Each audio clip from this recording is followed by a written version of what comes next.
హే, ఎక్కడున్నారు? చెప్పండి గురు. నమస్తే గురు, తమరి ఆజ్ఞ. నీ పనేంటి? గురు, నా పని పుకార్లు పుట్టించడం, లేని మాటిని కల్పించి ఎదుటి వాళ్ళను హేళన చేయించడం, అసూయ ద్వేషం కలిగించడం. ఎక్కడ నీ పనితీరు నాకు కనిపించట్లేదు. లేదు గురు, ప్రపంచంలో ఉన్న జనాభా మొత్తంలో 90% మందిలో నేను పనిచేస్తున్నాను. ఇదిగో ఆ చర్చ్లో చూడు, ఒకరికి ఒకరు ఎంత మర్యాద ఇచ్చిపుచ్చుకుంటున్నారు. ఒకరికి కష్టం వస్తే ఇంకొకరు సహాయం చేస్తున్నారు. భిన్న వాక్యానికి తగ్గట్టు ప్రవర్తిస్తున్నారు.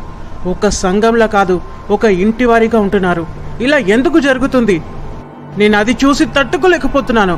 అసలు నువ్వేం చేస్తున్నావు? క్షమించండి గురు, నేను వెంటనే అక్కడికి వెళ్ళి అక్కడున్న పరిస్థితిని అంతా మారుస్తాను. వెళ్ళు, మనకు సమయం ఎక్కువగా లేదు. అవును గురు, సమయం ఎక్కువగా లేదు. కాబట్టి ఎంత వీలైతే అంతమందిని మన దారిలోకి తీసుకొస్తాను. ఎంత వీలు పడితే అంత కాదు, అందరినీ మనతో పాటు నరక పాత్రులను చేయాలనే సంకల్పం ఉండాలి. కానీ గురు, అందులో కొంతమంది ఆ నిజదేవుణ్ణి తమ సొంత రక్షకునిగా స్వీకరించి నరకం నుంచి తప్పింపబడ్డారు కదా. వాళ్ళను నరక పాత్రులను ఎలా చేయగలం? చేయాలి. మన టార్గెట్ అదే. వాళ్ళ మనసు మార్చాలి, వాళ్ళ ఆలోచనలు మార్చాలి. ఒకరి పట్ల ఒకరు ద్వేషం కక్షలతో నిండిపోవాలి. ప్రేమ అనే మాటే వాళ్ళ జీవితంలో ఉండకూడదు. సరే గురు, నేను వెళ్ళి నా పని చూసుకుంటాను. ఇంకా నువ్వేం చేస్తున్నావు? నీ పనేంటి? గురు, హత్యలు, దొంగతనాలు, మానభంగాలు చేయించడం నా పని.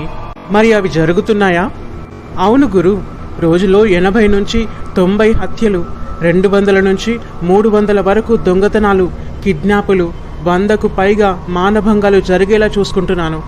రికార్డ్స్ మీరు ఒకసారి చూడండి. మంచిది. అయినా ఇది సరిపోదు. ఇంకా నీ పనితీరు పెరగాలి. మనిషిలో మానవత్వం పోవాలి. వాళ్ళు మనుషులన్న విషయమే వాళ్ళు మర్చిపోవాలి. వాళ్ళు మనలా మార్చబడాలి.